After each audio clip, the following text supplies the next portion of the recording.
Plongé dans un thriller K-drama d'entreprise où un coursier énigmatique, Chu Lingfang, défie les élites corrompues de Haishen. Aux côtés de la féroce Mu Yui, il démêle un réseau de trahison, révélant une quête de vengeance personnelle qui pourrait remodeler l'avenir de toute la ville. Découvrez des émotions brutes, des alliances inattendues et le prix de la justice. Dans le tourbillon incessant de la mégalopole, où le temps est une monnaie précieuse et les destins se croisent sans se voir, Chu Lingfang, simple coursier, se déplaçait avec une agilité discrète.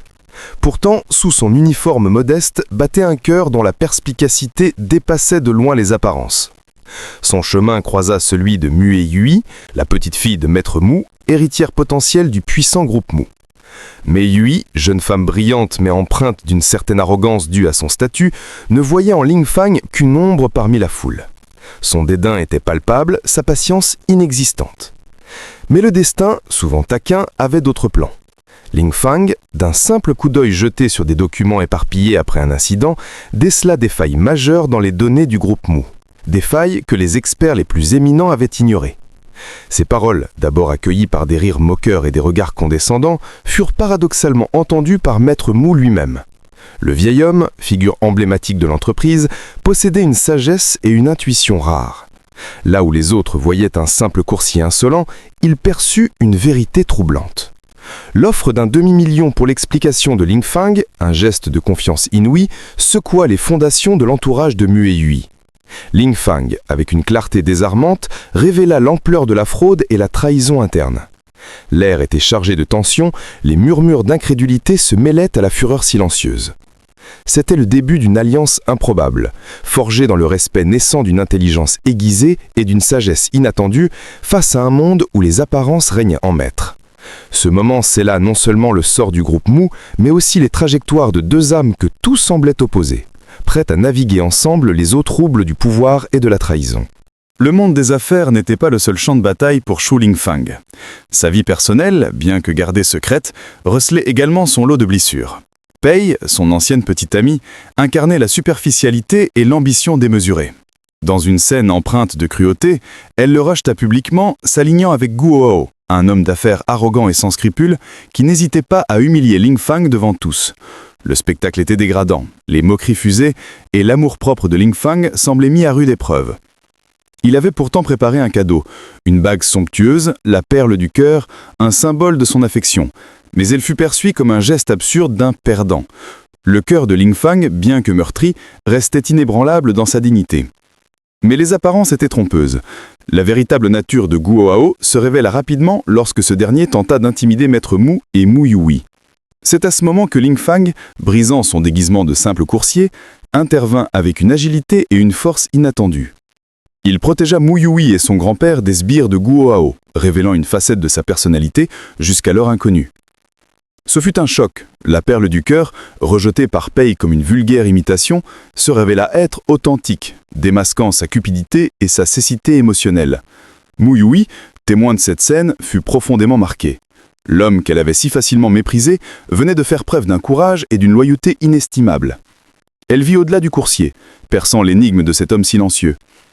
Sa décision fut prise, elle lui proposa de devenir le consultant en chef du groupe Mu, un poste impensable pour un homme de sa condition.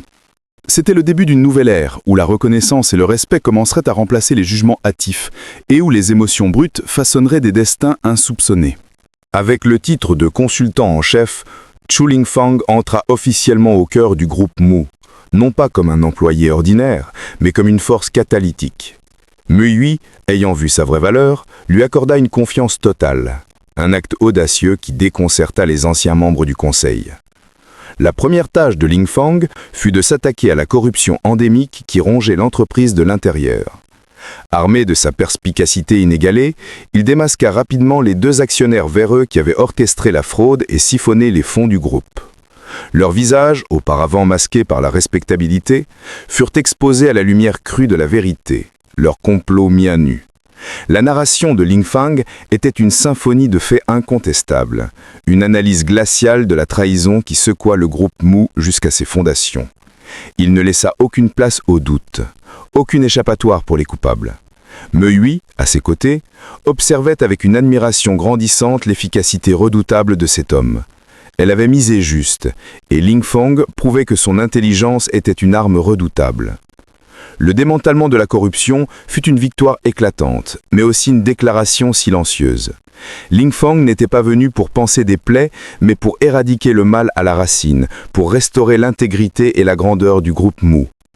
L'entreprise, auparavant stagnante et menacée, commençait à retrouver son dynamisme sous sa direction. Les yeux de Meui, autrefois remplis de préjugés, étaient maintenant empreints d'un respect profond, teintés d'une curiosité grandissante pour l'homme derrière le stratège. Une connexion silencieuse, basée sur une vision partagée et une confiance mutuelle, se tissait entre eux, promettant de résister aux tempêtes à venir. C'était la résurrection du groupe Mu, mené par un homme dont l'ombre portait le poids d'un passé mystérieux et la promesse d'un avenir audacieux. Le monde des affaires de Haichen se prépara à son sommet annuel, un événement où les géants de l'industrie s'affrontaient pour le pouvoir et la reconnaissance. Pour le groupe Mu, c'était une épreuve du feu. La première apparition publique de Mu Yuji en tant que nouvelle force dirigeante, flanquée de son consultant énigmatique Chu Lingfang. Les attentes étaient élevées, les regards scrutateurs. Guo Hao, épaulé par les actionnaires déloyaux et les figures des familles Xiao et Yuan, saisit cette occasion pour tenter de discréditer Mu Yuji et de rabaisser Ling Fang. Les mots étaient des flèches empoisonnées, les sourires des masques de mépris. Il cherchait à semer le doute, à ébranler la confiance, à prouver que le groupe Mu était en déclin. Mu Yuji, malgré sa force intérieure, ressentait la pression. Elle était la petite fille de Maître Mu et l'héritage pesait lourd sur ses épaules. Les attaques étaient personnelles, mesquines, visant à la déstabiliser. Ling Fang, cependant, demeurait inébranlable, un pilier de calme au milieu de la tempête. Son regard perçant observait chaque mouvement, chaque parole, analysant la dynamique de pouvoir. Il sentait l'énergie féroce qui émanait de lui, une détermination silencieuse à protéger Mu Yuji et l'honneur du groupe. Leur connexion, forgée dans les épreuves, devint un bouclier invisible contre les attaques. Chaque insulte, chaque rabaissement ne faisait que renforcer leur alliance. Mu Yuji commençait à voir le monde à travers les yeux de Ling Fang, un échiquier complexe où chaque pion avait sa place, où chaque coup était calculé. Elle comprenait que le pouvoir n'était pas seulement une question d'héritage ou de richesse, mais de stratégie, d'intelligence et d'une volonté inébranlable. Ce sommet, censé les humilier, devint le catalyseur de leur résilience, la préparation à une bataille bien plus grande qui se profilait à l'horizon. La tension était palpable, les enjeux clairs, et les âmes prêtes à se défendre avec une force insoupçonnée. Le tumulte du sommet des affaires atteignit son paroxysme lorsque Chu Lingfang, défiant toutes les conventions et les attentes, s'avança avec une assurance souveraine vers le siège principal de la conférence, le trône réservé à l'hôte. Son geste audacieux, un affront direct à Guo Hao et à l'ordre établi, laissa l'assemblée sidérée. Guo Hao, écumant de rage, hurla des menaces, mais ses paroles semblaient vaciller face à l'aura de Lin Fang. C'est alors que le voile des illusions fut déchiré. Monsieur Chang, le respectable PDG de Black Gold International, une puissance redoutable de la ville, apparut, son visage empreint un respect non feint. Dans une révélation stupéfiante, il déclara Chu Lingfang son maître, le véritable cerveau et dirigeant derrière l'empire de Black Gold. Les mots résonnèrent comme un coup de tonnerre, brisant la façade de l'humble coursier pour révéler la figure d'un stratège de génie, un magnat de l'ombre. Le choc fut immense.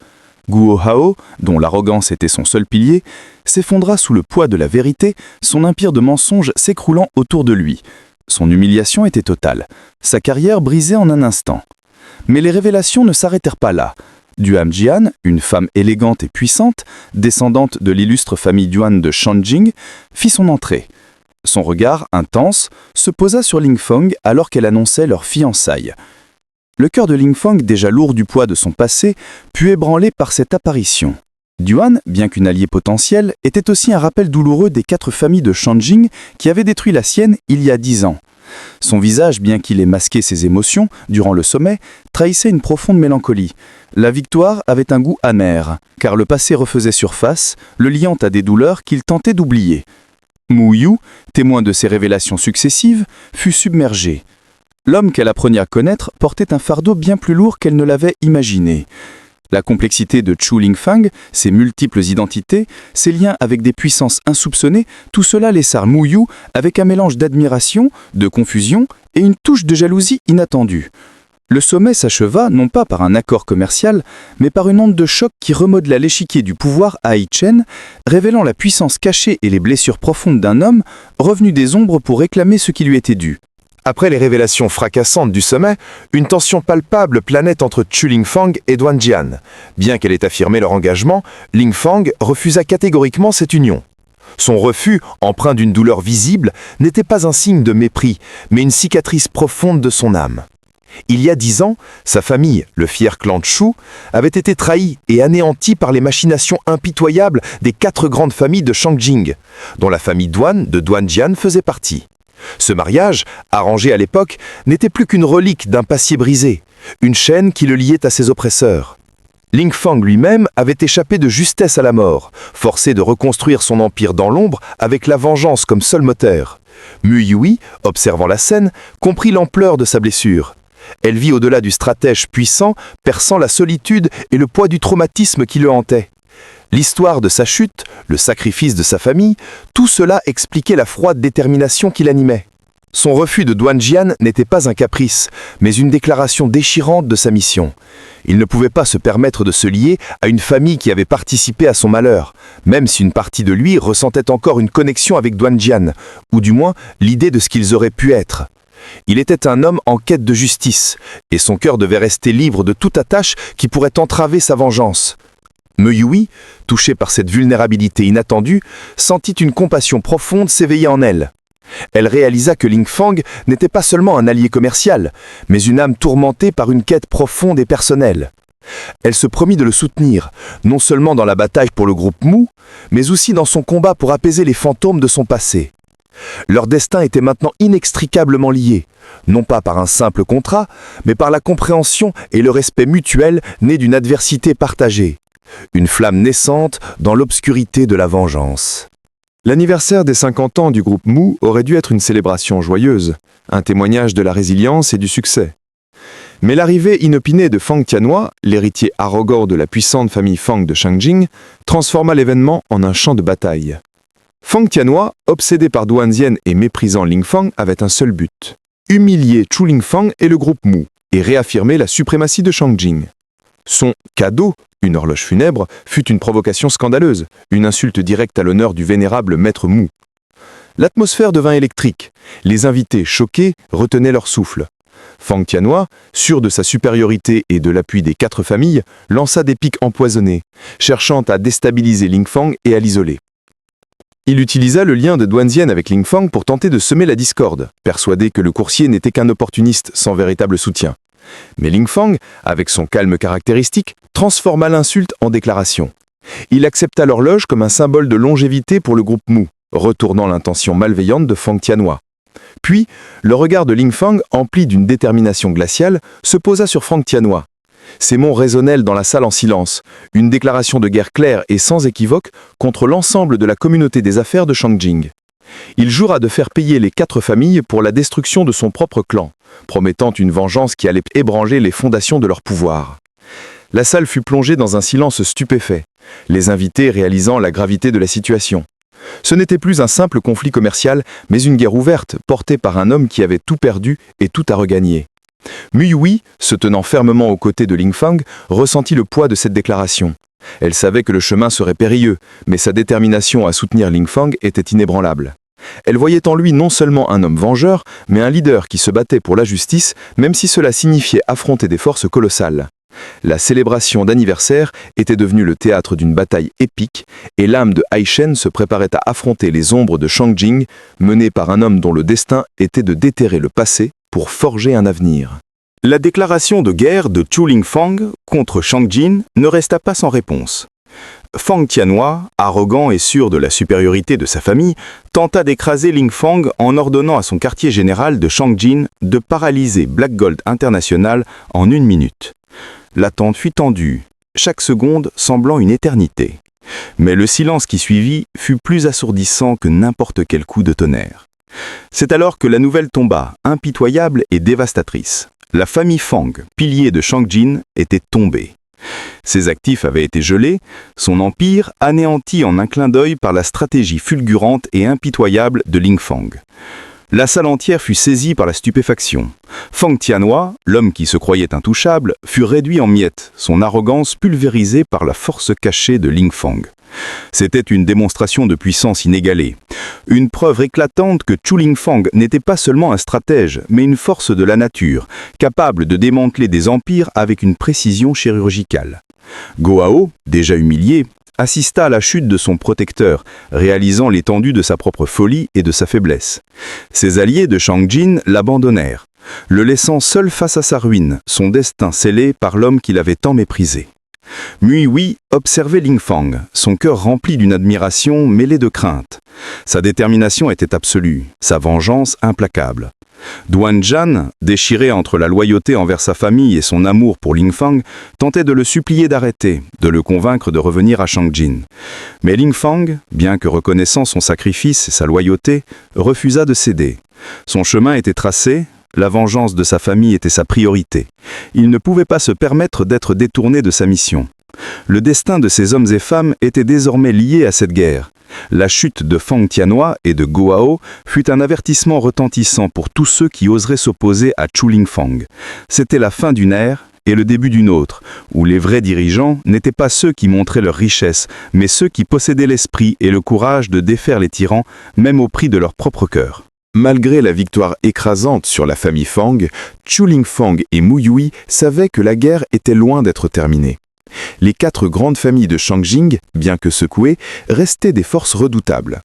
C'est alors que Maître Mu, avec sa sagesse inégalée, révéla l'existence d'une figure encore plus mystérieuse et puissante derrière les 4 familles. Un individu connu sous le nom de Wu Ming, le sans-nom. La révélation était glaçante.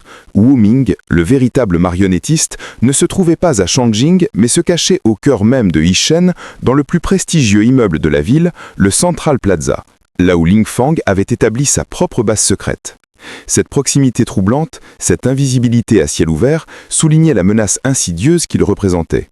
Muihui et Ling Fang réalisèrent que leur adversaire était bien plus grand et plus insaisissable qu'ils ne l'avaient imaginé. Wu Ming était une ombre, une légende urbaine dont personne n'avait vu le visage, mais dont l'influence était omniprésente.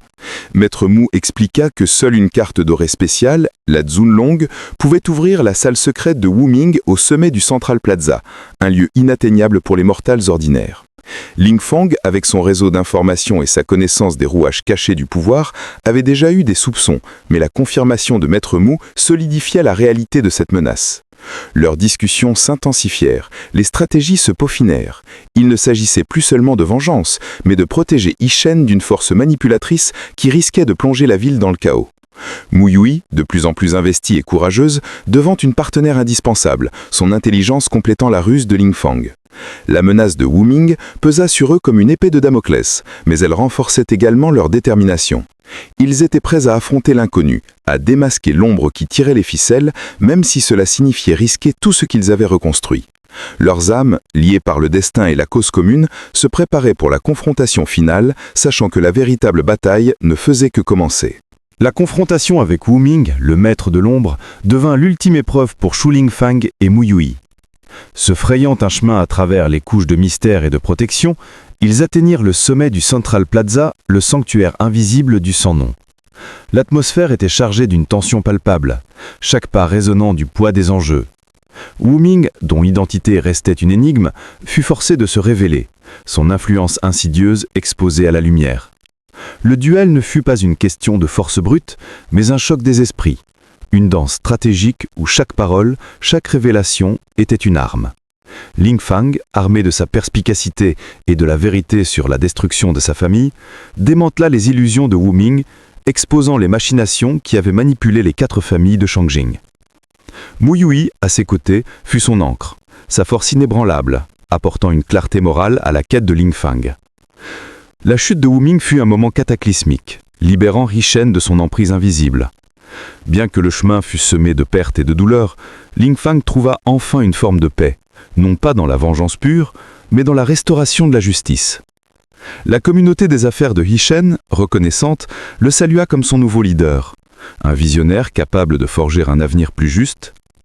Duan Zhan, ayant vu l'étendue de la puissance et de l'intégrité de Ling Fang, décida de retourner à Changjing, non pas pour le combattre, mais pour œuvrer à la guérison de sa propre famille et à la réconciliation, acceptant que son rôle soit celui d'une alliée lointaine, l'amour ayant cédé la place à un respect mutuel. La relation entre Ling Fang et Mu Yui, quant à elle, évolua. De simples alliés, ils devinrent des partenaires inséparables, liés par une connexion profonde et un respect mutuel. L'amour, bien que non explicitement déclaré, flottait dans l'air, promesse silencieuse d'un avenir partagé. Leurs regards se rencontrèrent, porteurs de la sagesse acquise, des sacrifices consentis et de l'espoir d'une nouvelle ère. Le passé était un fardeau lourd, mais ensemble, ils regardaient vers l'horizon, prêts à relever les défis à venir, à construire un monde où la justice, l'intégrité et un amour inattendu seraient les fondations d'un avenir prometteur. L'histoire de Shu Lingfang et Mu Yui devint une légende, celle d'âmes brisées qui, ensemble, avaient trouvé la force de guérir et de transformer le monde autour d'elles.